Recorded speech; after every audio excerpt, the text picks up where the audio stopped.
This episode is sponsored by Revelation Records. Revelation is the label behind Youth of Today, Gorilla Biscuits, Texas to the Reason, and many more since 1987. Right now, Revelation is ramping up with two awesome new releases. The first is All in a Dream, a brand new record by the band Praise, out May 6th, as well as a new EP from Be Well, titled Hello Sun, out May 20th. You can pre-order both records by going to revelationrecords.com. Our listeners can also get 20% off Revelation-only merchandise by using the code ONESTEP. That's ONESTEP at checkout. Thank you for supporting our sponsors, and thank you so much, Revelation. I grew up and had so many formative experiences with Revelation bands, and I really appreciate you supporting the podcast.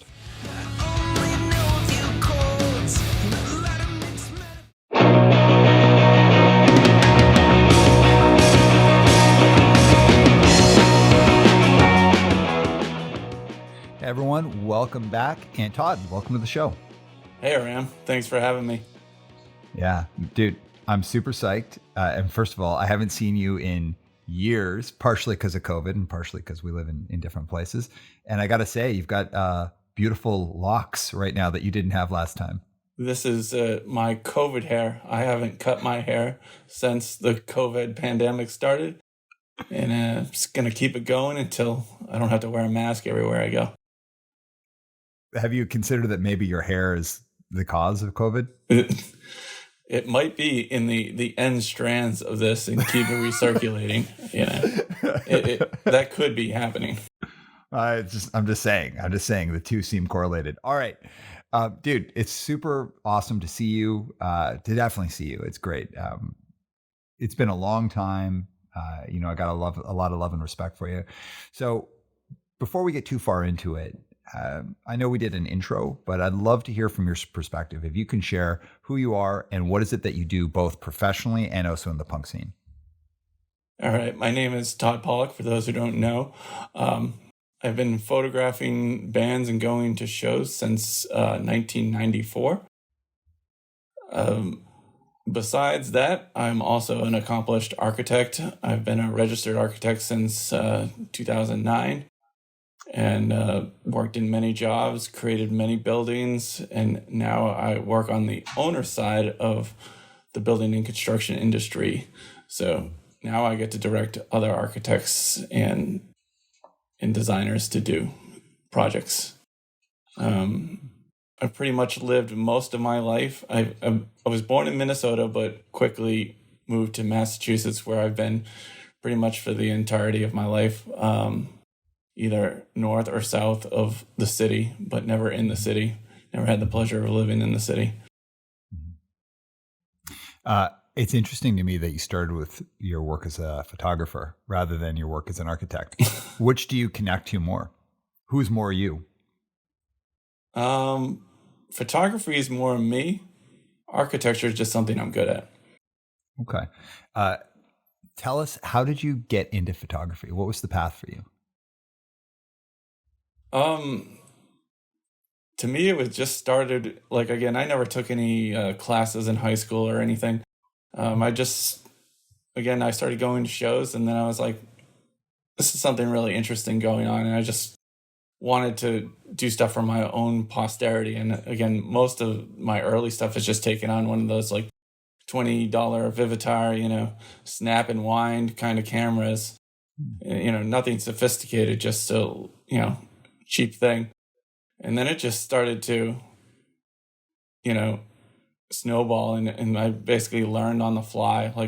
I've definitely taken my fair share of just absolutely horrible pictures sometimes I go look back and I go, I was at that show, and I'm like, oh, how come I only have 2 pictures from that show? Because that was just the reality of it. When you don't have what you have now with digital, where you can instantly know that you're doing something wrong, the learning curve is a lot steeper. You're just like, oh, I took 2 rolls of film. I got 2 pictures that even have something in them that is anything. So, well, it's an interesting leap though, right? So some people just go out and, let's say before digital, people just go out and take photos of things they like. and they take those photos and they look at them themselves. Maybe they show them to some friends. Maybe they put them up in a gallery. There's a big difference between that and being part of a community where you take your photos and they become parts of layouts. They go in fanzines. You have your own book that you've put out. It's an interesting thing about just like the willingness to be like, oh yeah, I do this thing and I'm basically learning as I do it. And I'm going to be in a position to put it out in front of people. Was that natural for you? Did it happen quickly, or is it something that you worked your way towards? It's funny because actually my friends are the ones who like would provoke me to like see them. You know what I mean? Like, I don't know if I would have put them out there if people like didn't want to see them. Like, there was actually a point where, here's the evolution of the true Instagram, right? Like, I would take pictures and then get them developed. And the next show, I would bring them in a photo album so people could look at them. Whoa. So that's like the leap of, how Instagram worked back in, the mid 90s was take pictures and then bring them to the next show so people could see them. Yeah. Because everybody would ask me about them, and I was like, oh, the only way I guess to show you this is to physically bring them to a show. Well, and what's interesting is like, who's in a band? Who's a writer? Who's a photographer? It's often just the person who decides to do it, whether or not they're good at it or not. So did you notice a difference, the way that people interacted with you in the scene once you had a camera? Not at first. I don't think, I would say for the first 4 years or so, I felt, there was no difference. It was just, oh, there's this person who's doing that thing. Because starting off, I was a very introverted person. You know what I mean? I kept to myself. I did happen to know people just because of, where I went to school in the Merrimack Valley, because we had, people like, John LaCroix and all the guys in Cave, and Steve Brodsky did his own little zine. So that stuff got used for those kind of publications just because of those are the people in my area. Mm-hmm. But I don't think I was known for it at all. I think it was just sliding in there. Yeah, but at one point you became known for it. So what was the tipping point?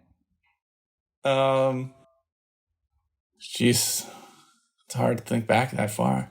I think the part where I really got known for it would probably be I think when 10 Yard Fight started using my photographs and stuff, and in Caven using my, again, the people in my area using my photographs.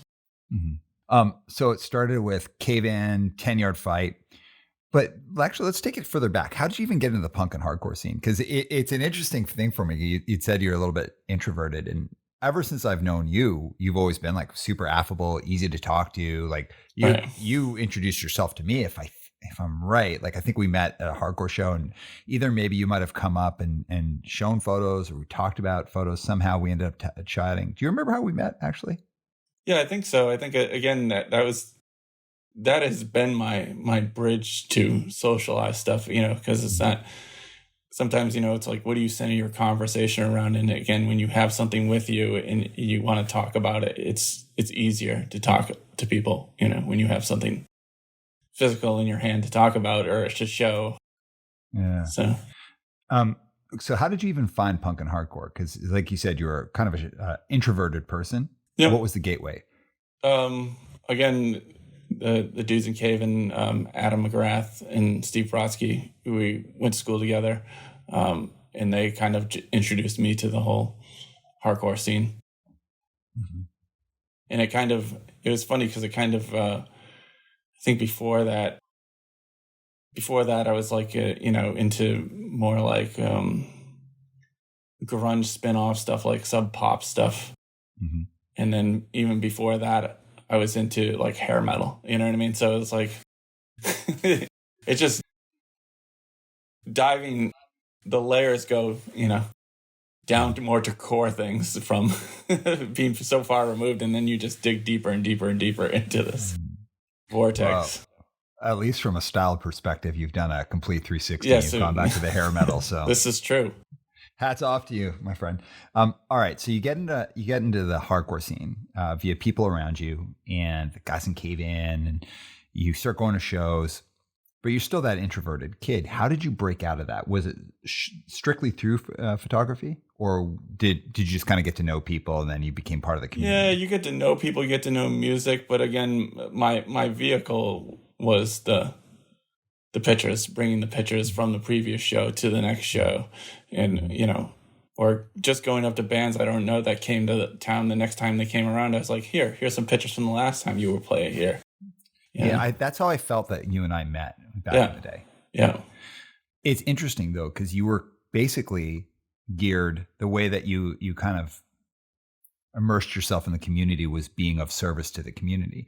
And for anyone who doesn't know about punk or hardcore, a lot of punk and hardcore is like participation based. It's like playing in a band, putting on shows, doing zines, doing photography, doing video. For example, Sonny, who was on here before from Hate 56,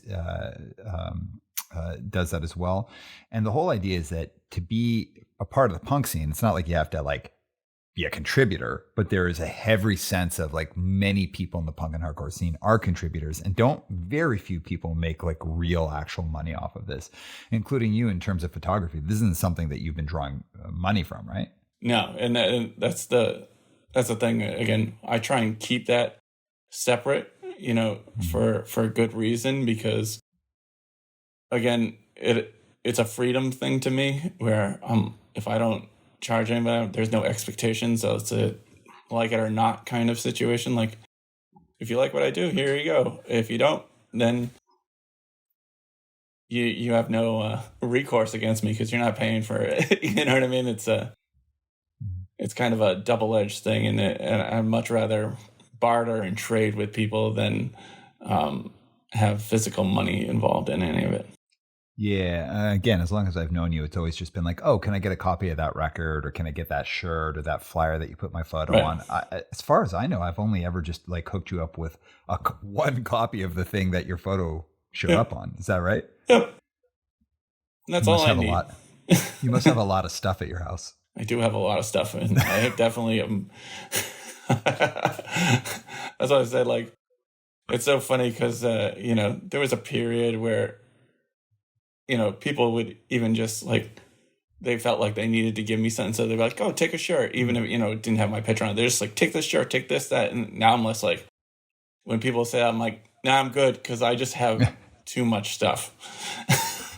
And like, it takes a certain kind of person who can be honest and be like, nah, I'm good. Because like, it feel bad because it's like, you don't want to feel like you're being negative towards the person, but it's like, dude, the last thing I need is another band t-shirt. And I'm not saying anything negative against your band, or maybe actually I'm not going to wear it and I don't want to waste your money.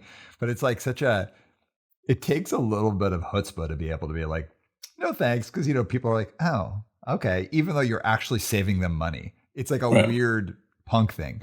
But let's go back to it. But why the drive to be a part of the community, man? Because you are, and I mean this is a high compliment, you have consistently been to me someone who's like really down for the hardcore community. Like, you have truly been a participant, a contributor, and a leader in the punk scene without being like a quote unquote, like, I'm getting behind the steering wheel leader. You've just led by example by just being a really decent person that's a part of the scene.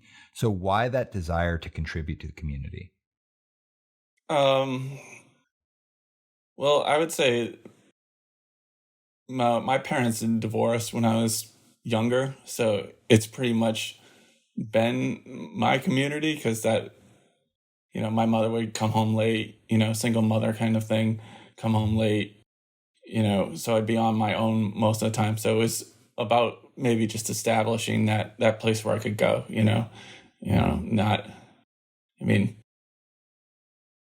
I know, like we were talking before, that, there's so many things that,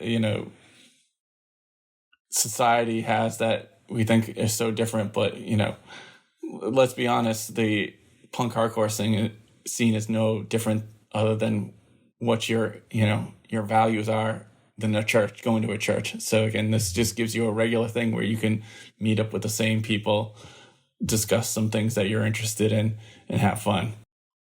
Yeah, totally, man. And it's an interesting comparison you made there. And like, I think a lot of people would be like, oh, how dare you? But I think it's like it's a relatable thing where it's like being a part of something and being within grouped in something is important. And that being within group of something that has some kind of belief system matters.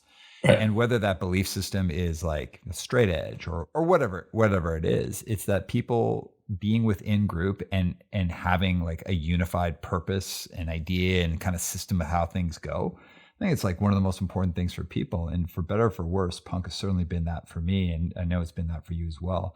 But why the drive to contribute? Like, cause you can just be a bystander. Why have you been a contributor? I mean, I don't know. I feel like that was just part of being in that group. You know what I mean? Like, again, much like a church, right? Like, there are some people who just come there and sit in there, but a lot of them are more active contributors. And if you want to see something grow, you gotta, and you really invest yourself in it. You know, you're not just going once a year. You know, you gotta put in the work, especially if you want it to reflect the ideals that you hold. You know, if you really want it to reflect, you know, how you feel, then you got to contribute to it.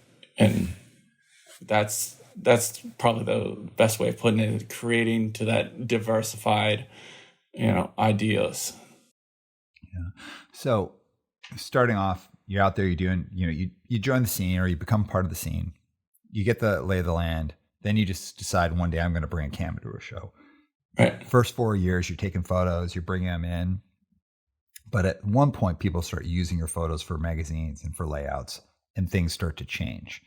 So when things started to change, were you able to do things on a different platform, on a different level? Like, how did things change for you around the process of like taking photos and like being involved in the scene? Or did it relatively stay the same after that tipping point?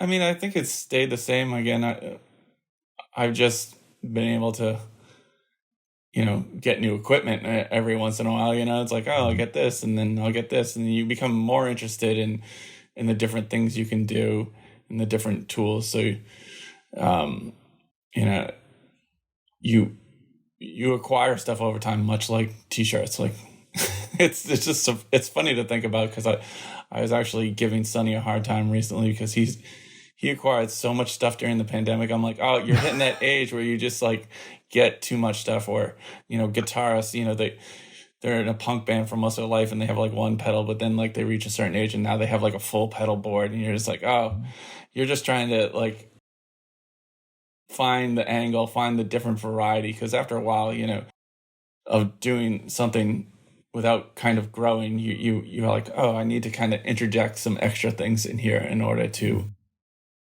spice up your own interest in it. Yeah. Is that what you're doing, Patrick? That's exactly what I'm doing. Patrick is, for anyone listening, Patrick plays in an incredible band called Chain Whip, and also has a solo project, which has turned into a band now called Pack Rat. He's a drummer primarily, but now that he's like singer, guitar player guy, he's got more gear than anybody. I like to keep it simple. I have several guitars, a guitar head that I barely know how to use, and a tuning pedal, and that is it. And I'm not a good guitar player, but I'm fine. All right.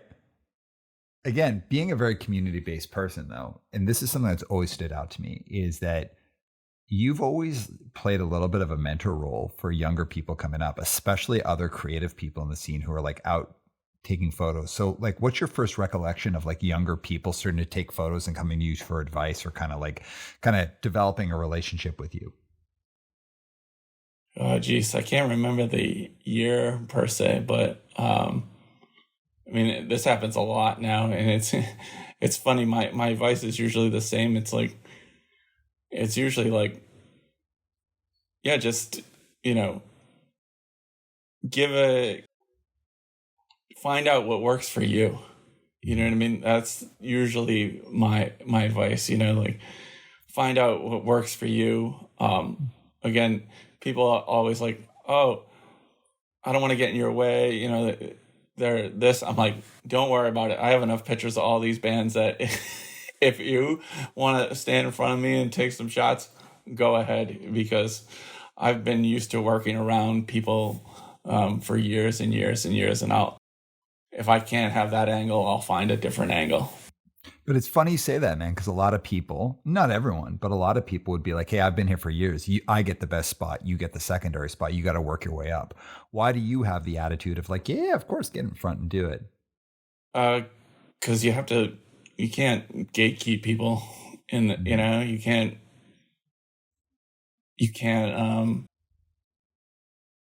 you can't hold that against people. I mean, this is the thing that I think everybody forgets, is that everybody's a young kid at once. Like, somebody gave me the opportunity, right? Somebody didn't stand in front of me and say, no, you sit in the back. Somebody was welcoming enough to me. So again, why would I not pass that down to everybody else that, I come in contact with? Yeah, but a lot of people would say that and not do that. And that's something I wanted to ask you about, like punk and hardcore. Because again, you being like a very community-minded guy, very ethical person. Punk and hardcore is an interesting thing because like there's like the aspirational ideals that we talk about in our songs and our zines and all that kind of stuff. But on the flip side, there's this like pretty heavy reflection of the rest of the world. There's all sorts of like really, really shitty stuff that happens in punk and hardcore that like, I think punk and hardcore is typically very comfortable pointing out the flaws in like, let's say the business world and like, oh, it needs to be like this and be like that. And then you're like, we're going to a show and like, look at all this crazy shit that goes on, or all these unspoken things, or all of like the negative stuff. So one of the things that stands out though is like you are a super community minded person and just like an ethical, just a good guy. You've been the person in the room who's like, hey, I just want to be a contributor. You picked up a camera, you learned your way into doing it. And of course, it's like before Instagram or even like digital photography, you really earned your way up. And you've never let that be a chip on your shoulder, humble, like welcoming of other people. So I know the punk and hardcore scene that you aspire to be a part of is one that reflects those values. And I think we can pretty comfortably say that like playing punk and hardcore can be weird because like we have all of these things about how we think punk and hardcore, how we talk about punk and hardcore, but the reality can actually pretty accurately reflect what goes on in the rest of the world, like some of the good stuff, but a lot of the shitty stuff as well. So like, how do you rationalize that to yourself about having this kind of aspirational scene that is all about this community mindset, while also reflecting that like most of the really ill stuff that happens in the world totally happens in our scene. And in some cases it happens a little bit worse here than in other places. Yeah. I mean, within the scene, it's again, I think I want a diverse scene. I don't want a like-minded thing. Like I'm going to act how I want it to be, but I don't expect it to bow down to exactly how I want it to be. Because what's the fun in that? I mean, there's a thing to be said for getting different experiences and different points of view. And again, most people are young in the scene. And again, if we don't give people a chance to mess up or, learn their way around and automatically want to shut them out for something they've done, and I think we're kind of failing as a growth thing. But I understand what you're talking about. Sometimes we need to be more mentors to the younger people, because again, sometimes stuff develops in it, they're not learning, and there becomes a bad habit, and then it turns into an awful thing before you know it.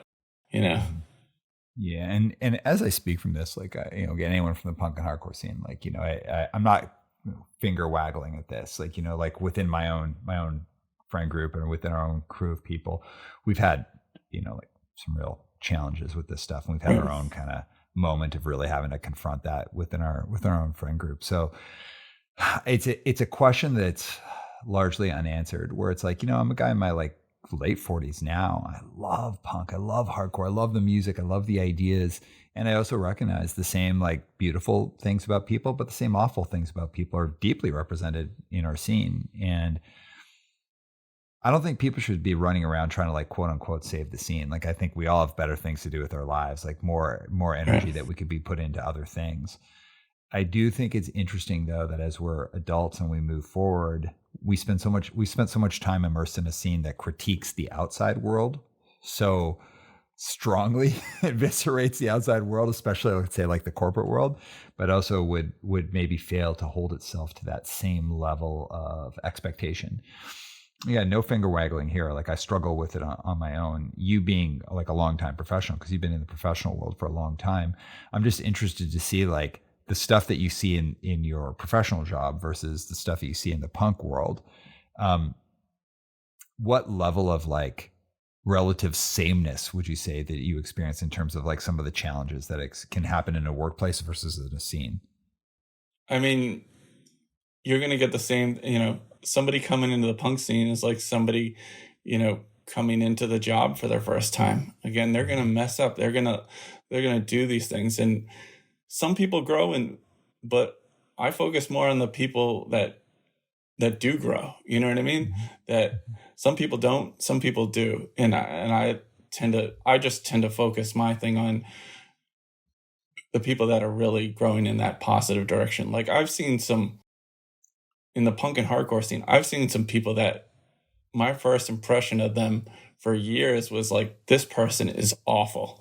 Like, I've marked them as awful, but then I've seen them grow and become like really great leaders and really turn their life around. And that's what always, again, gives me hope and gives,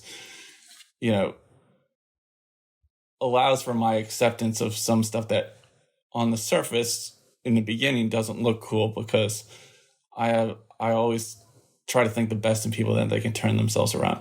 And that same thing is applied to work, I'm trying to mentor people and I'm like, oh, this person's not getting it. They're not getting it.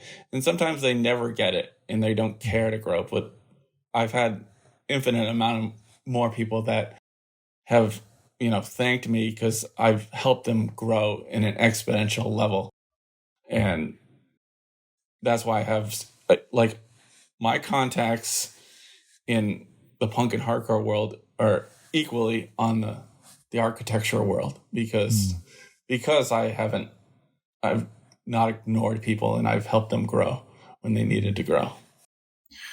So if you were to say like helping people grow and like be either like within the professional world or within like, a community like punk and hardcore, what are some of the things that are essential elements to help people get there? I mean, well, first of all, they have to do the work, You can't do the work for them. That's one thing. People think they can control people and get them to do the work. They have to put in the work to do those things. My thing is, if somebody wants to learn something, I'm open to show them how to learn it or teach them the skills needed to get to that next level. Or if I see somebody who's stuck and probably has more potential than they even know, is to put them in a position where they're challenged more so that they can realize their potential. Yeah.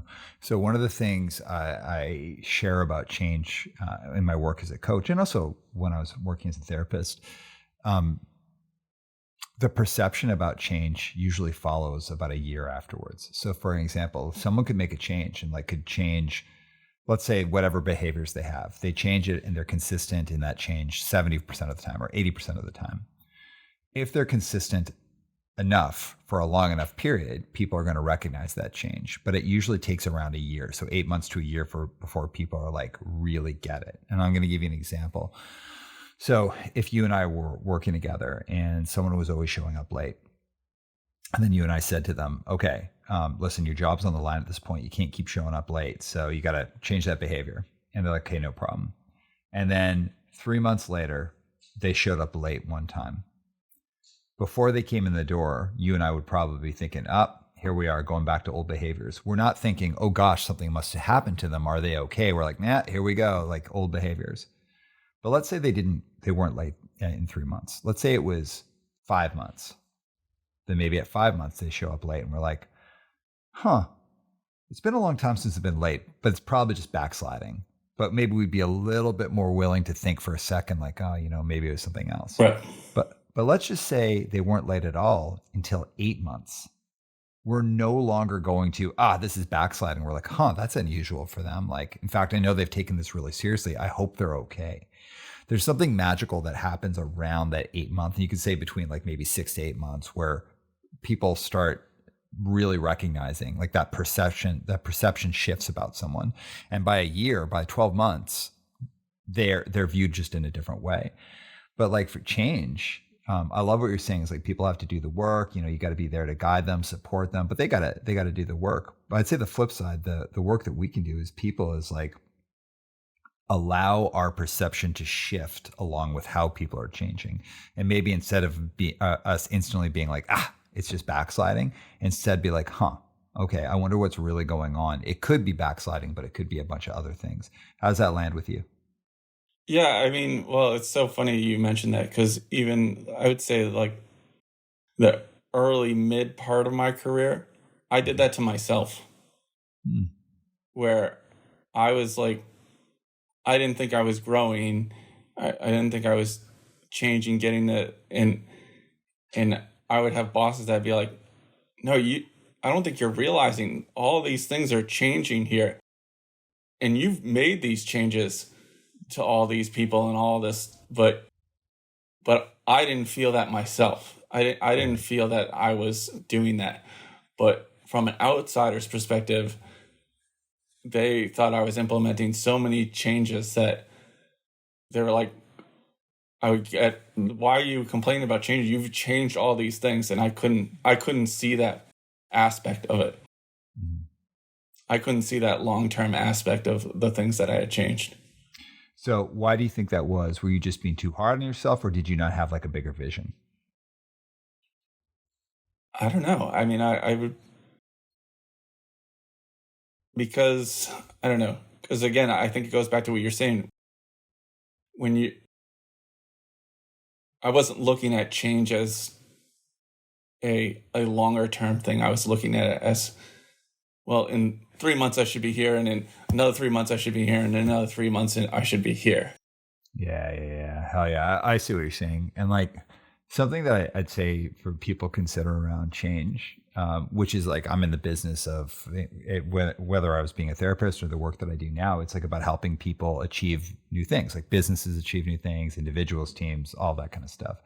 And I always kind of laugh when companies come to me. They come to me about one or two things, or in our first conversation, one or two things almost always shows up. It's like, Aram, we're in a time of change. Well, yeah, I mean, of course, we're always in a time of change. Today it's sunny, tomorrow it's going to be raining. We're always in a time of change, and change could be like, it can happen at its own pace, or you can take some steps to mold that change. So sometimes you just surf along with the change that's already happening, and other times you're there to like mold it based on what you need to have happen. But the other thing people talk to me a lot about is like, oh, Aram, our workplace is in silos. Yeah, of course. Like I've got a fence around my yard, and then my neighbor has a fence around their yard. Those are silos. We just naturally, as human beings, we create structures and patterns and hierarchies and family units and crews and groups. And a silo in and of itself isn't a bad thing at all. Like I'm not in like every band. I'm in my band. I don't work for every company. I work for my company. And a silo can help people identify their people, their space, their work, their way of doing things. And being in a silo isn't bad. It's about whether or not those walls are the walls of your silo are permeable. Like I can see my neighbor's house. My neighbor can see me. We can talk over our fence. We can like chat and agree to do things. I don't have a fence that's like, a mile high and like, like I don't ever let anyone in my yard. And that idea about like change and also about silos, these things aren't bad. They shouldn't be scary things. They only become scary if we allow them to be toxic. And if we aren't talking, if we aren't communicating, and if we're like trying to create forced results, which takes me over to, I want to talk to you about your professional career. But before we go into that, do you want to talk about anything we just hit on? Well, again, I would say in the past 5 years, I used to silo hardcore and punk in my work life, very, very siloed. Like nobody knew.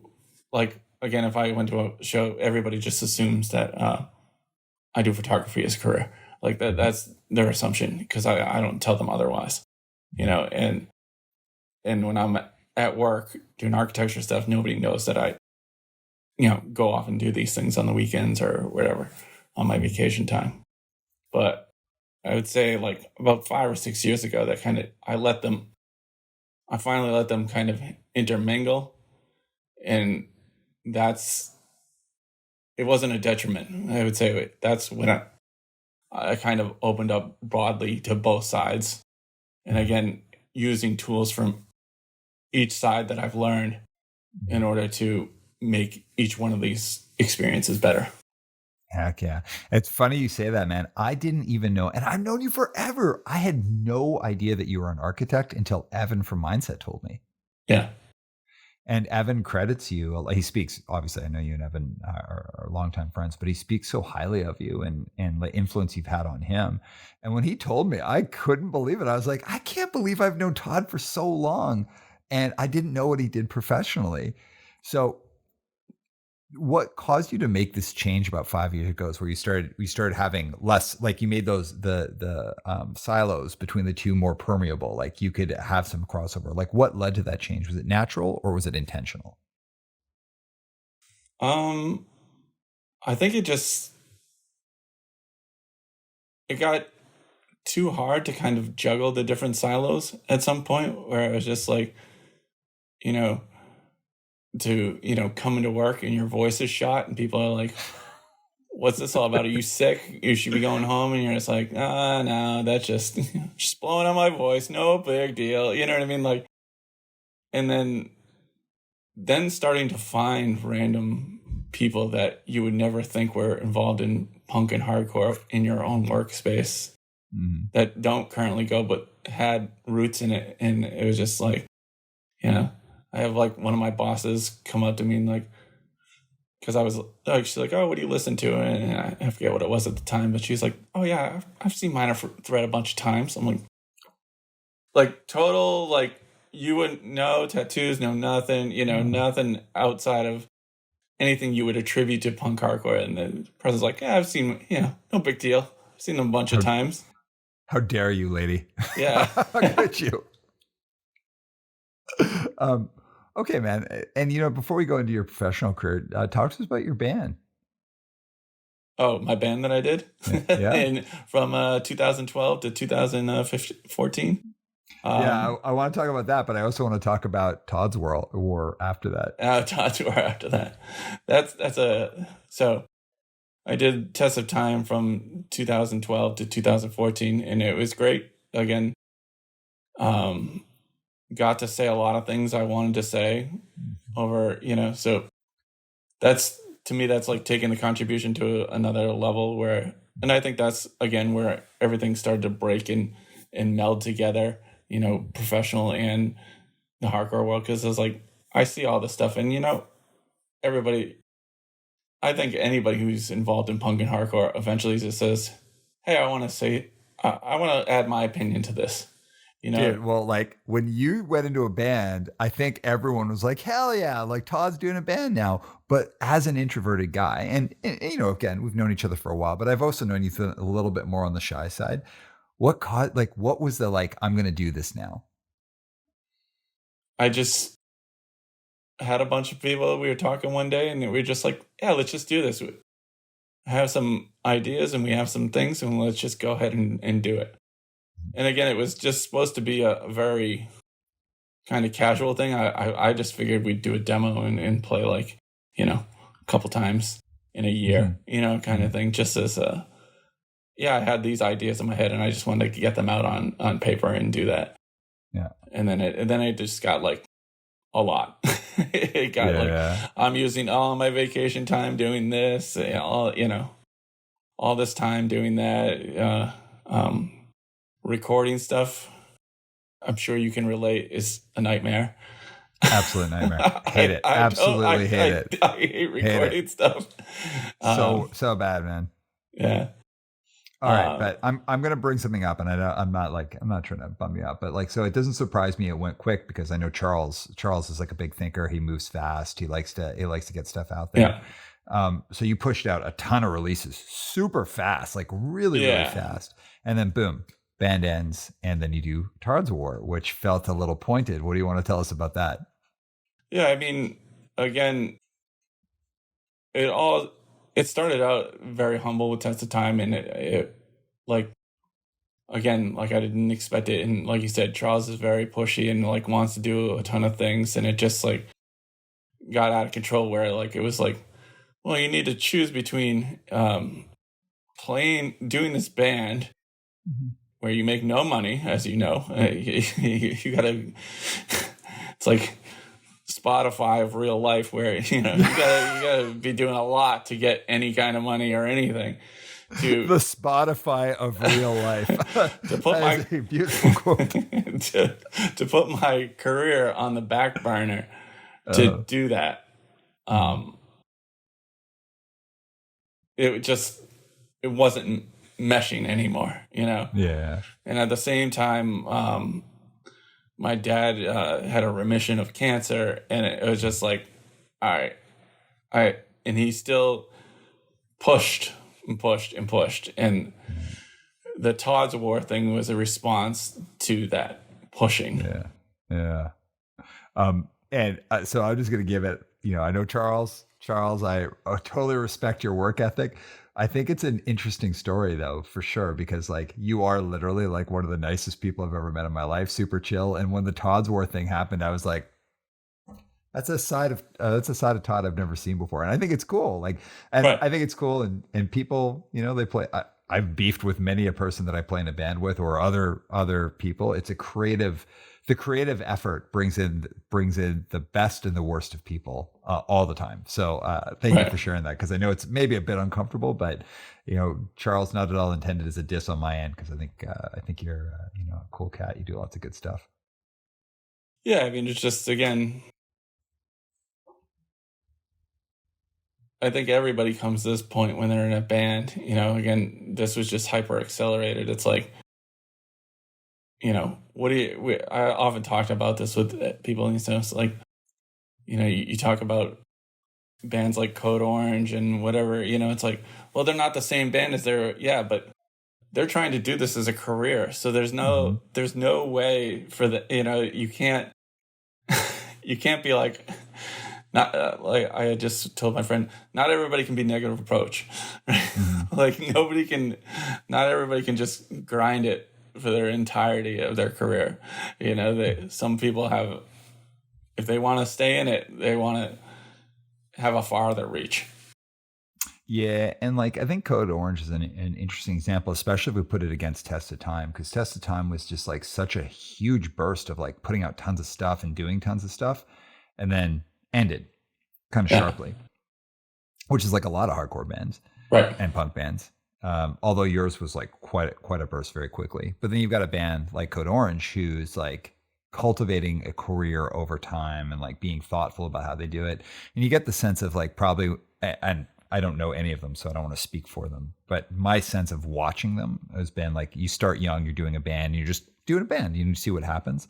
But at some point they're like, no, this is what we want to do, and we're actually good enough that we can do it. And they start becoming more intentional about what they're doing. And you can see that like how they engage with the audience, how they put themselves out there has become quite a bit more thought out, like more strategic, and good for them. I think that's like it's cool to be able to see a band that comes from the community that can then go beyond the community, but keep its roots within it.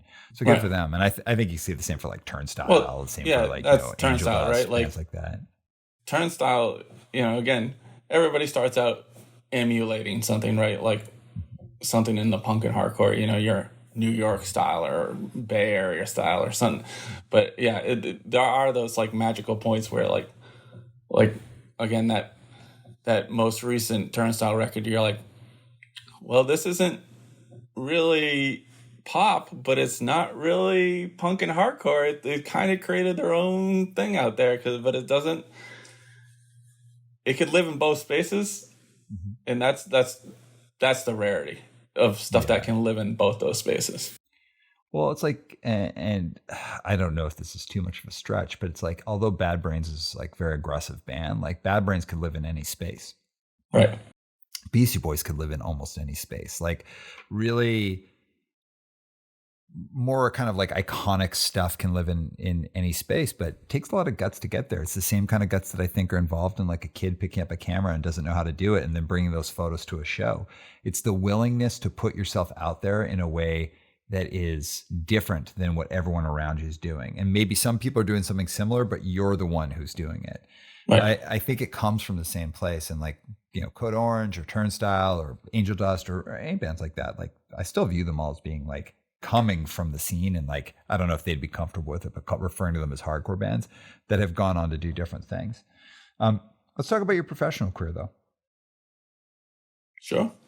So when did you become an architect? Like what year was that? 2009. Okay. So what was the draw? That's when I officially became.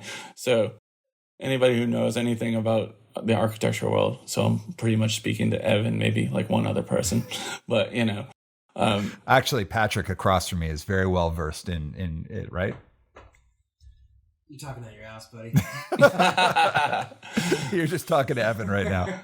So you need a certain amount of training hours, and then you have to take all these exams. So it's no different than being a doctor or a lawyer. You have to get your experience, and then you have to take these exams, and then you can be a registered architect. So you don't, it's not like you graduate and you're automatically an architect. And actually, if you did do that, you could, in Massachusetts at least, I've seen it, you can get legally held accountable for calling yourself an architect when you're not officially registered. So, oh wow, when you get out of school, you're just a designer, and until you get your architectural registration, that's only when you can call yourself an architect. All right. So, what led you down this path initially? Like, how did you even get the idea of doing this? So, it's a funny story with that because it's just something that I was good at, and I never really noticed it until like I was just like, yeah, I'm just gonna. When I went from high school, I was like, I'll just go for this because this is what I was interested in. I didn't have any mentors or anything. When you said you were good at it, good at what? What were you good at, and how did you discover it? Good at spatial. I mean, this is where you might make a tie-in with photography. And I think actually this is why things enhance each other. Is both these skills enhance each other. It's all about form and composition, you know, like. No, I don't know. No, I need you to tell me. Right. You're speaking a language I don't speak. Again, what's pleasing to the eye, you know? Sometimes you can get two people taking pictures right next to each other, but, you know, X band member is over here and X member over here, and the other one, they're in a different order. So one is more pleasing because of the moment it was caught in as opposed to the other one, even though they're both in the same spot. And so that's where like the composition of making something that captures that feeling of that moment. And that's how it relates to architecture. Cause I mean, you can go down the street and you can know what stuff you like, right? The houses you like. And then the ones that you're like, this is junk, you know, cause there's a certain dimensional proportion to that makes it pleasing and comforting to you, as opposed to something that's ramshackled together. You're like, it elicits that emotion in you. Yeah. All right. So you noticed that you were good at it, and then how did you get into it? You said you didn't have any mentors, anyone that led you down there. Yeah, I guess that was just the thing I got interested in, and I was good at it, and I didn't have any other interests at that time. I mean, at that point in high school, I mean, again, the photography thing was just starting up with, the point and shoot, and I didn't take any classes to that. It was just, I liked capturing these forms and compositions on this medium, and I didn't see the bridge to that being a career. But this had a career, lineage to it. So where did you start out when you finished, like when you became a designer, where did you start out? I started out this was 2002, which was another great economic time to be working in. And I lived north of Boston and I worked south of Boston. Oh. So. And for anyone who is not well versed, traffic in Boston is an absolute nightmare. Absolute nightmare. So I'd spend 2 to 3 hours a day in my car commuting back and forth. And there were times where I got to listen to the good part was I got to listen to a lot of good music because I would be in the car for a long time. So that's a good time to listen to music. The bad thing is I would subconsciously just drive. Like there were times where I would drive and 3/4 of the ride, I wouldn't be paying attention at all. I'd be an autopilot. And you'd have that moment where you're like, whoa, I wasn't paying attention at all. Or you drive past your exit and you go, and there's my exit that I'm supposed to be getting off, and I'm driving right by it because you're just subconsciously doing it. Yeah. So I did that for a couple of years, and then I just had to move because I was my cycle was get up, travel to work, travel back to work, go to bed. Like it was literally like an endless loop where there was no free time in between. Yeah. So you get in that first job. Where did punk and hardcore help you in the professional world? Or what are some of the things that you learned from punk and hardcore that you brought into the professional world that benefited your career? I would say, again, I'm sure everybody says this, the DIY, do yourself. You know what I mean? Willingness to do anything and anything to get the job done. Like the willingness to, whatever way we're going to make it to this town, and we're going to see this show, we're going to go, I don't care, we're going to learn how to screen print because we can't afford to do the regular screen printing. That's all that mentality works very well and is very highly valued in the professional world for people who just take the bull by the horns and say, I'm just going to do this. I'm going to figure it out and I'm going to do it. Anything that came from punk and hardcore that harmed your career at all? That you had to like kind of realize like, oh wait, the real world doesn't work like this. Anything that would harm me, other than taking time away, or the DIY thing can sometimes work against you as well. I would say that, because how so? Sometimes you want to go, and people are like, no. You have to learn these things before you can go on some of these things, especially in architecture where you deal with public safety and stuff like that. You can't just go on some things. So you sometimes can't be like, I'll figure it out. Like you can't do that. No. Because go ahead. You're messing with somebody's life. You're again. The reason you have to be registered to be an architect is because you're in charge of the safety of the public. So you can't create a condition that's going to go against that. So 7 years as a designer, is that right? 2002 to 2009? Yep. In that time, were you in school the whole time to become an architect, or is it something that you kind of got around to after a number of years after doing design? What do you mean, for taking tests or? Yeah, taking tests and stuff like that. Yeah. So I think they've changed the requirements now, but you needed to at least have 5 years before you could start taking the tests. And then, oh, wow. And then there's 9 tests. So it's like you go to school, then you become a designer, then you have to be a designer for like 5 years, then you can take tests. So you don't need to be in school after that. It's just that you have to get enough field experience before you can take the test. That's a long time, man. Yeah. Do a lot of people bow out and just say, I'm going to stay a designer, or do most people go for it?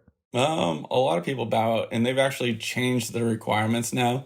Now you don't have to wait that long because they were running out of architects. because wow.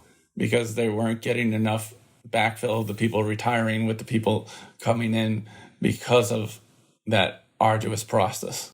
Yeah. So what have they changed the requirements to now? you still have to do them, but you can start taking tests after you get out of school. Okay.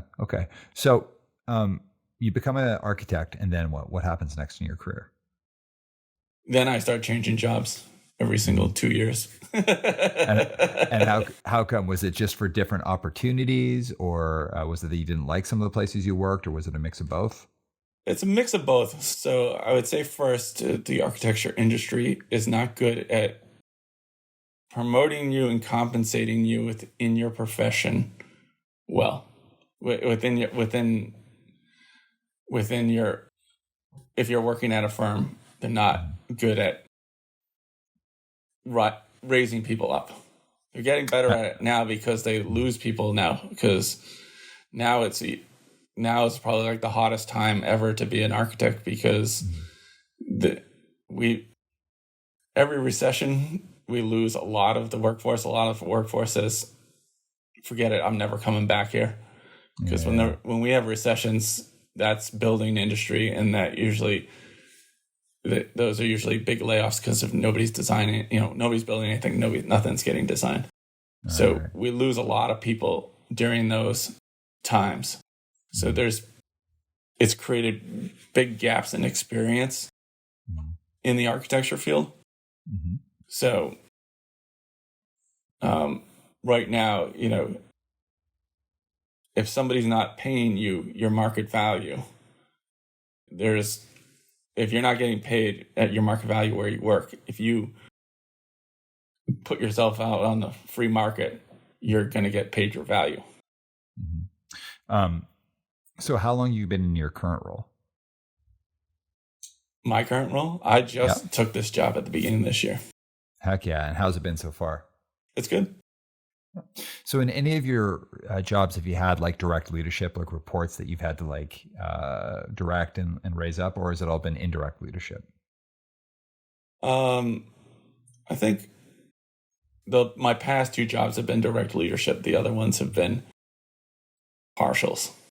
Yeah, kind of like influence, dotted lines, that kind of stuff. Right. But now I get to, the good part about this job and the way the reason they wanted me was because I'm literally right now building an architecture department from the ground up. Oh yeah. Have you ever done that before? No. So what have you learned as you're doing this? Like, what are some of your key takeaways as you're doing this endeavor and building something from the ground up like this? There's going to be a lot of silos, and you have to come back to them all. Mm-hmm. It's checking in with all the silos, because again, all these things we talked about before have taught me patience in order to let the process happen. Because if you try and do all these things all at once, not only will it fail, but you'll burn yourself to the ground. So it's really incrementally filling each of the silos. Big farm, lots of silos to fill, and you just got to keep incrementally filling them up. So there's that patience. What about like, how do you find and then retain talent? Like, because going ground up means you got to like find people and keep people. So how are you doing that? We haven't got to that point yet.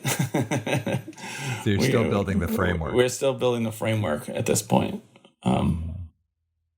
But talent, again, the company, they were very picky about who they wanted to have. And again, they're going on a vibe more than you got to check all the boxes, but then it's really, we're not going to bring somebody who doesn't have the attitude that we want in here. Mm-hmm. Can I share 2 bits of thinking around hiring and retaining? Sure. The first is there's a way that I think people view who they want to work with and how long they want to stay, and it's like a ranked order. from most important to least important. And it's going to sound weird because the one I end with is the one that people tend to talk about the most.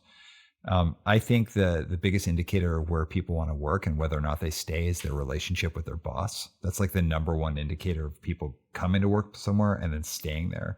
And so people want like come and work for people that they've heard of, they respect, that they're inspired by, or they meet in an interview and they're like, hell yeah, I want to work with that person. And when I say like your boss, I don't mean like them like a buddy, but I mean like, is your boss a skilled leader? Are they stretching you? Are they teaching you? Are they invested in you?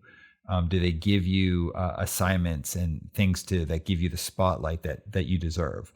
Do they show you respect and push you hard, like push you really, really hard, but do it in a way that like lights you up in a positive way? And when I say positive, I don't mean like you're super happy, but it's like it's getting the desired result. And so like some people have bosses that are hard, but like a hard boss is kind of what you're looking for and what you need. Like I've had that experience. Other people have bosses who aren't hard, and that's what they like and what they need. So it's someone's relationship with their boss, I believe, is the number one indicator of where people work and whether or not they stay. The second one is feeling within group. If you think about hardcore, like people filtering in and out, someone comes for like, we use that Buried Alive song, 6-month face, right? Someone comes in for a while, then they're gone. And especially hardcore and punk, where it's like such a like sense of like community. So that's the goal or the ideal. Being within group, but I don't necessarily mean liking the people that you work with. Not that they're like buddy or you're like, it's a family, like not that, but more so like, do the people around you enable you to do your best work? And do you enable them to do their best work? So do you help clear the path for each other? Do you inspire different kind of thinking? Do you push each other in a good way? Can you give each other effective feedback? By working with these people, can you reach and do things that you couldn't do before and that you couldn't do without them? So as a working group is the sum of the whole greater than each of its parts. That's why people stay, and like they're within a group. The third thing is whether or not people like their work. And I know that sounds weird that it would be like that far down, ranked down, but you can see people who actually don't essentially like what they do, but they're really love the people. Like they love the team they're a part of, and they really like working for their boss. People do all sorts of stuff that they're like, I don't really care about what I do, but I like how I do it, the people I do it with. Right. And the last thing that's an indicator of whether or not people work somewhere, and especially of whether or not they stay, is their compensation. And that's how much they get paid, their benefits, their vacation time, their, even things like work-life balance, any of those things. That totally matters. But if you have the first three in luck, like if you really like working for your boss, you really like your team, you really like what you do, what you get paid is like definitely a moot point, and it's an increasingly moot point. It becomes more and more important in people's minds if they don't like working for the boss, they don't like the team, they don't like what they do. And it doesn't mean that people shouldn't get paid well. Like, God damn it, pay people well.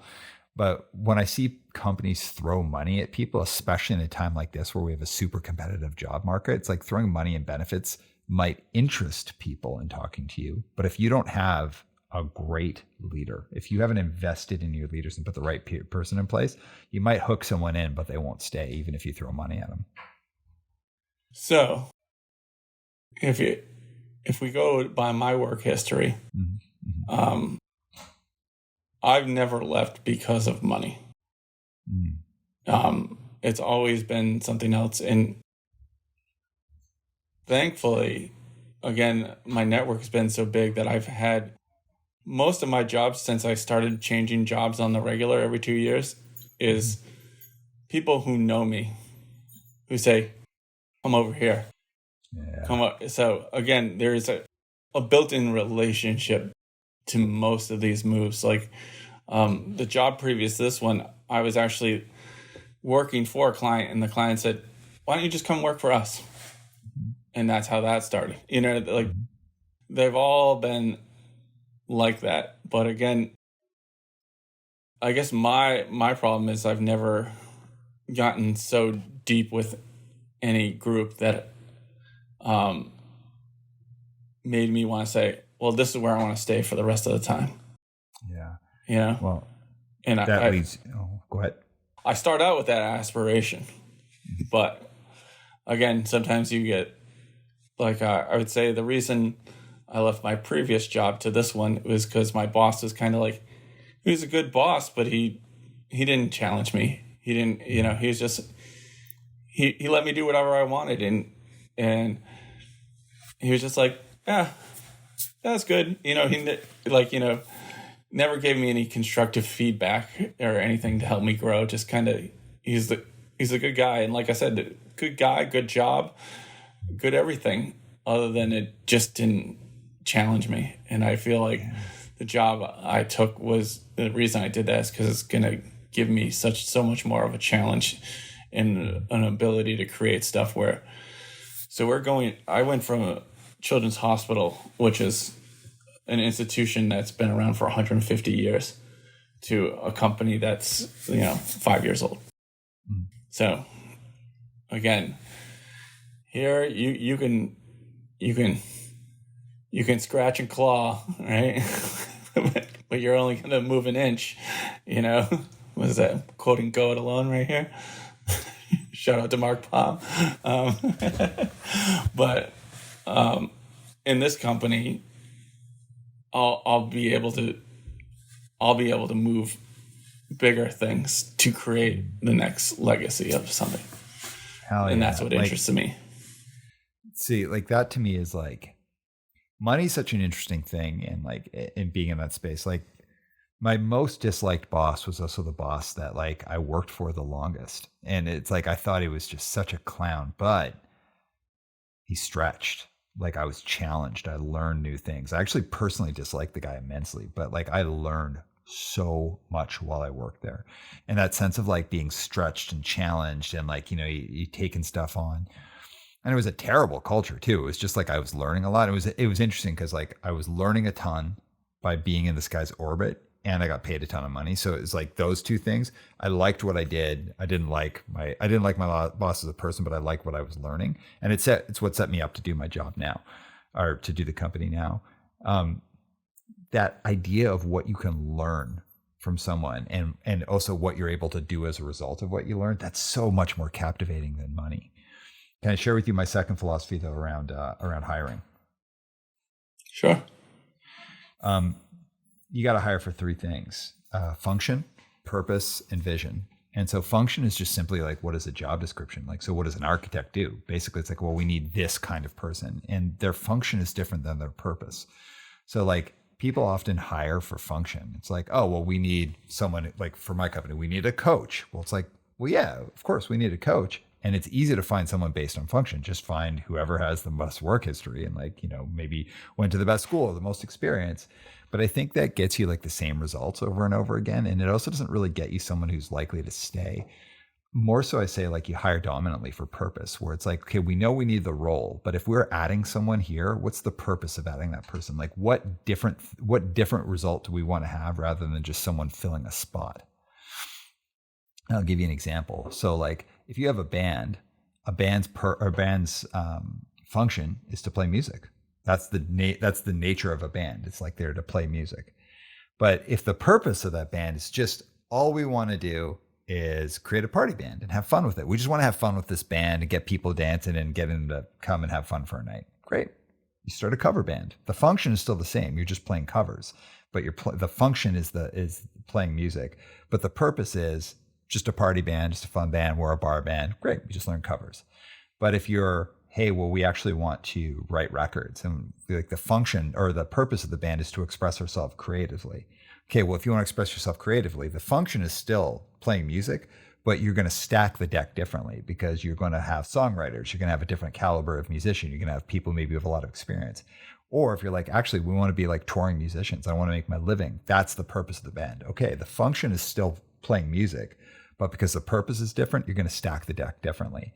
And you can the function of a role typically is the same. Like it can change a little bit based on the purpose, but the function is the function. The purpose is, what are we trying to do with this role? What's the goal of this role? And the last is vision. Like I have a vision for my company. You have a vision for the thing you're building. The people who are your bosses have the vision for what they want out of the company.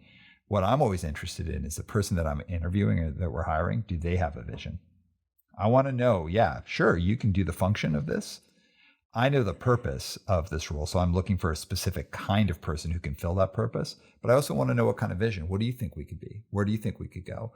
And if you can hire someone who's got like function for me is kind of like the tertiary thing a little bit. Like I want someone who can do the job, of course, and especially for your industry, I know that matters. But like their purpose and making a strategic hire based on the purpose. And then also like, well, what's your vision? Like what can you see the big picture and tell it to me? Those three things I think are like really important when you're hiring. Yeah. So in this current job, that was the interesting part about the process. It was that they originally thought about me for a certain role, but the more we talked, and I was just thankful that they had multiple things that they kind of needed to do. The more we talked, they're like, you seem like you have the vision to do this and not this. So why don't we just do that? Yeah. You know what I mean? It was a bigger job. Yeah. Hell yeah, man. Dude, I love that. All right. Before we go into the next part, anything else you want to say about career, your job, anything like that? Thoughts on leadership? Let's move on to the next section. All right. So we're heading now we're starting to getting close to wrapping up. I have 3 questions I want to ask you, and they're 3 extremely challenging questions. All right. Okay. Question number 1. If you think of crucial skills for leaders, things that you think are important, what's one skill that you know you're really good at? And by the way, it doesn't mean that you don't think you can improve in it, but like that there's one skill that today you know you're really, really good at. And what's one that you know you need to work on and maybe you are working on it? One skill that I think and again, didn't realize I was good at it until like 5 years ago, is reading people. Being able to read people and know what they want and know how to take that information and convey it back to them in an architectural manner is something that I've become very skilled at, being able to handle people and to, again, know when I did a lot of project management and knowing when somebody's getting upset over something and how to kind of explain it to them in a manner they can understand is a skill that I think I didn't realize I was good at it until I realized that people around me didn't have a good skill with that, and then I had it. And that was really, that's when I noticed, oh, these people aren't good at this, but I am. So I guess I must be good at it, right? Because they can't get it done. They can't talk to these people this way, but I can. So that that's that. Oh yeah. Okay. So what's one that you know you need to work on? Patience, and that's the one I'm working on, is again not feeling like I have to conquer the world all in one moment, and that all I have to do is insert pieces into things and watch them grow, as opposed to becoming impatient and saying, well, if you don't want to grow with me, then I'm going to go somewhere else. That's the one I'm really working on. Okay. Second question. This one is very hard. Top 3 unknown or lesser known New England punk or hardcore bands. So not the big legendary ones, the ones where you're like, people should know about this band, but they just don't. And it could be current bands or historic bands. Top 3. New England. Oh, Jesus. So it can be people from the past too that you felt didn't get their just due and during their time. Yep. New England area.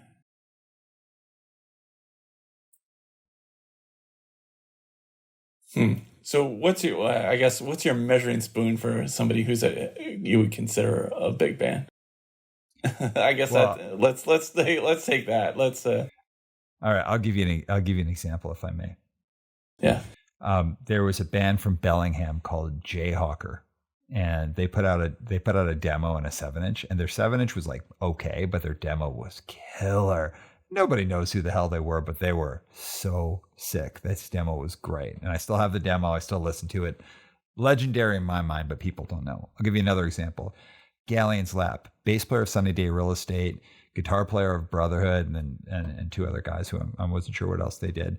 They put out an LP that was incredible. It's called Themes and Variations on Scorch Records. Nobody knows who this band is. Their LP was like 1,000 press. Nobody has any idea. It is so good. It's kind of like early emo. It was still pretty heavy before emo got like too far into the screamo kind of space. But nobody knows who they are. But like for me, it's like that record was crucial. So there's two Northwest bands that I could say. Okay.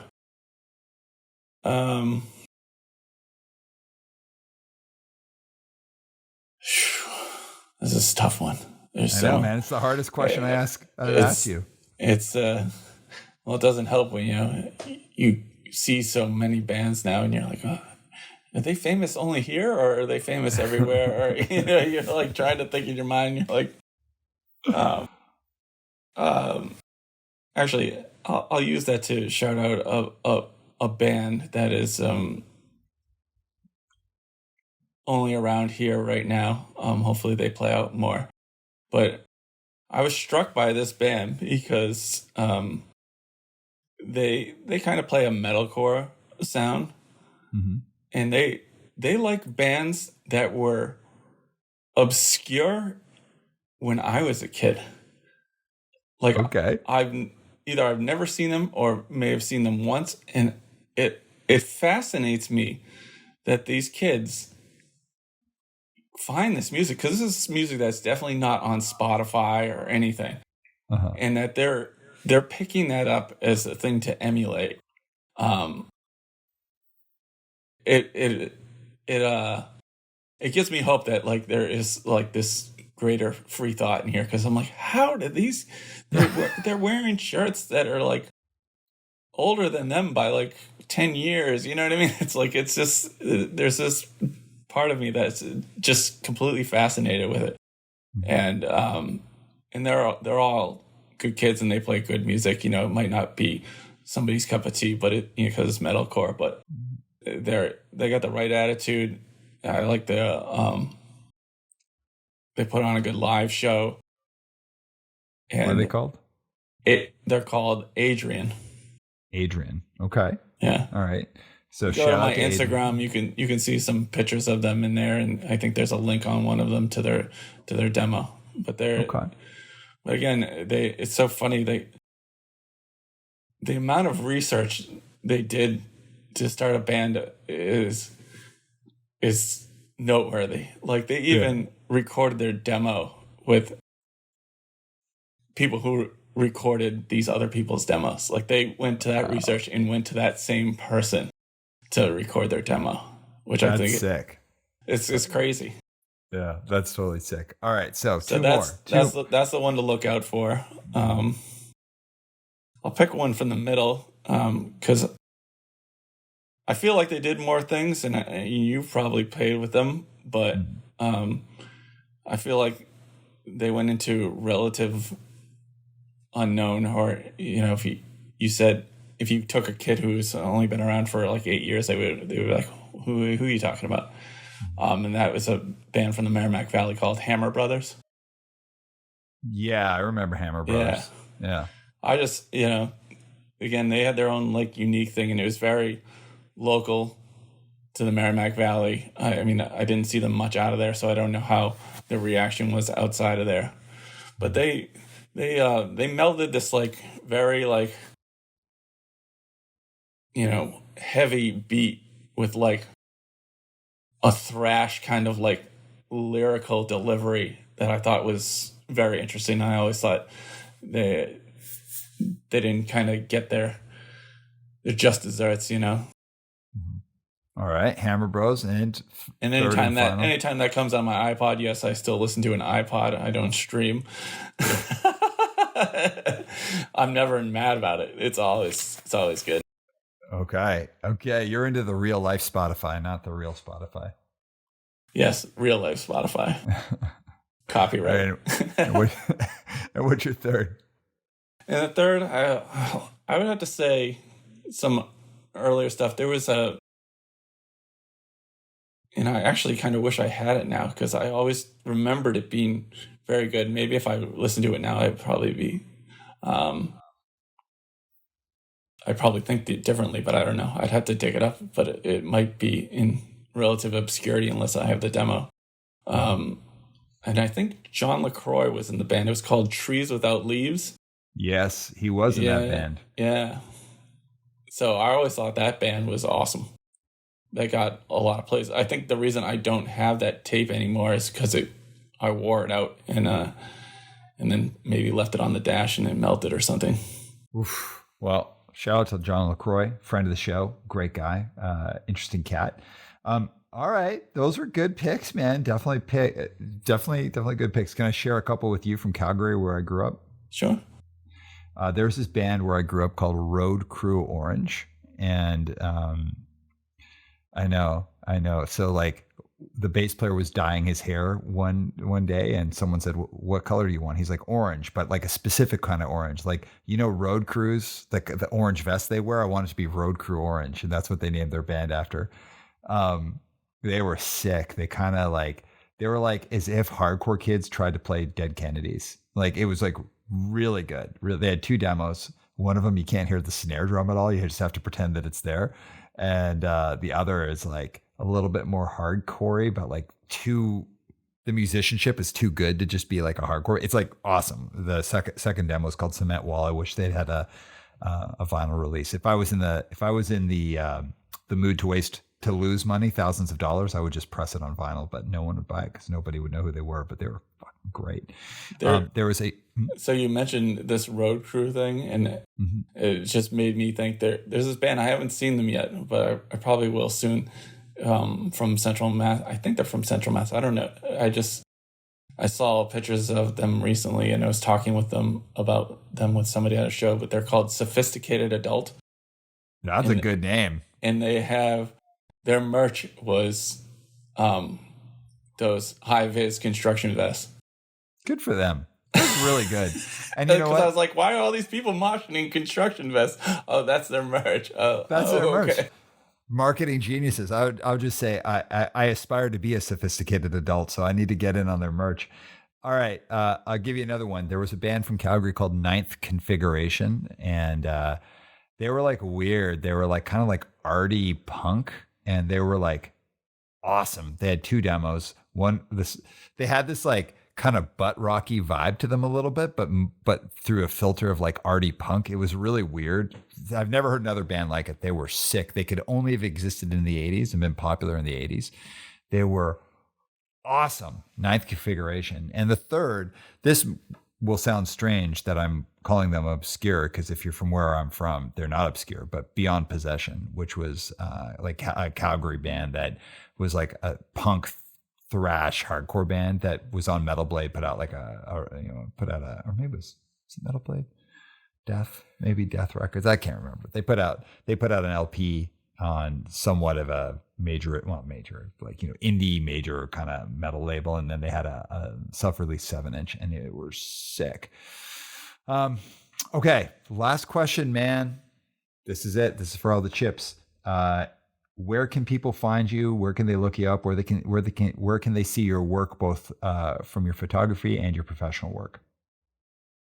Oh, Jesus. I guess if you want to see my, I don't think I really have a professional thing. If you want to see where I've worked, you can look that up on LinkedIn. Mm-hmm. But I don't have any, again, I've been involved in so many projects. It's so vast, and so it's hard to quantify anything. Anything of note that you can tell people you've been involved in that you think of as a note? I just completed, and it actually opens in January, a $1.5 billion addition to Children's Hospital. I mean, that's a little floors. bit of money. That's a little bit of money. Yeah.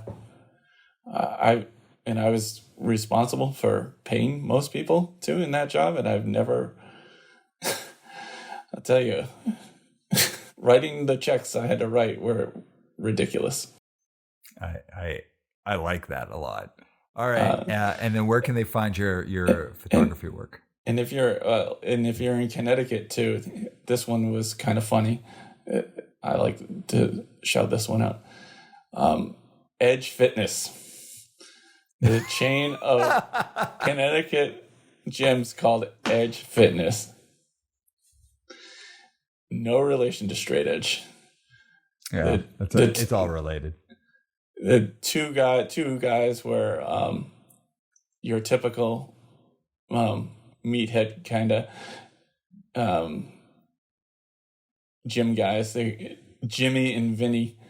They want to start every meeting with a fist bump kind of deal. So, but I liked the name of their gym. Well, first of all, with actually, names like I heard it's a pretty good gym too. Well, with names like Jimmy and Vinny, they sound like they're part of the hardcore scene. Like, Jimmy Edge, Vinny Edge. All right, and so where can people find your photography? Just go on Instagram. It's IslaStorm99. Hell yeah! And is your book still available? Not technically. I mean, I might have a few copies kicking around, but not. So would that be no? Not officially. Wow, it sounds like there's some kind of weird black market of your books that you've got going on there. All right, man. Any final words as we're closing off? No, just thanks for having me. It's good to see you. I mean, again, it's so funny adding 2 years to everything is like some people I'm like, oh yeah, no, that was like last year. No, it was like 4 years ago. It's like, I don't know when the last time you and I were in the same room. It might have been the React Showcase in Baltimore. Were you there? Yeah, that was it. That would be it. That was it, man. I haven't seen you since then, and that's 2016. I'm sorry that Change only wants to play Europe and doesn't want to play the United States. That's not true. We are actually booking East Coast dates right now, and we might have a Boston show. We're working on it right now. All right. I better see you. Well, man, yeah. I mean, it's tough, 'cause it's not like we're not like a big band, right? Like, and there's one thing I'll say that I feel good about with Change is like me and Chris have had our time as kind of like being like on the bigger shows and doing the bigger tours and doing the bigger fests. And it's kind of cool just being like watching the bands now that are doing it. And of course it's like, yeah, like I want to play like a big sick show with like 600 people, but it's like, dude, I've had the chance to do that. And you can't be like hoarding all the opportunities. Like, whoa, I want to do it again. Blah, blah, blah. It's like, nah, it's cool. Like I'm not here to play in front of 600 people. If it happens, awesome, great. I'm here because I love hardcore and I love playing. And it's like, if I end up, the first show I ever played in Boston was in front of very few people. And if the next show I play in Boston in front of very few people, it's fine. That's cool. Like you gotta embrace the cycle of what you're a part of and not try and hoard all the responsibility or all the cool moments. And if I think about it, I think we were saying about like hoarding that spot or gatekeeping that spot where you're like, no, like, of course the young kid can take that spot. They deserve it. They're new. They're going to learn how to do it by being in that spot. And I like playing in Change because it's with people who are like all of that same mindset where they're like, yeah, it's cool, man. Like we're just here to play hardcore and have fun with it. And that's like, I don't know. It feels good. It feels really nice just to be playing with people like that. So if we play, if the show goes through, I'm sure I will see you, and I'm sure it will be a very small show, but it'll be awesome. I'll give you a tip of where the vibe is currently. So again, there's been a lot of churn in venues and spaces, and the current vibe is in Hingham, Massachusetts. So I like this spot. Ever since the pandemic was over, I've been going to shows there, and it brings, the mall goth kids. It brings, the younger hardcore kids. It brings some of the older people, and that is a spot. Plus, it's only 6 miles from my house, so if you want to stay at my house, book it in here. That's what I want to do. All right, man. I'll hit you up about it afterwards. All right, Todd, thank you so much for being on the show. As always, dude, I love you. You're a wonderful person, and I'm so happy for all your success. And everybody, we'll see you in the outro. Spencer, drop the beat. One.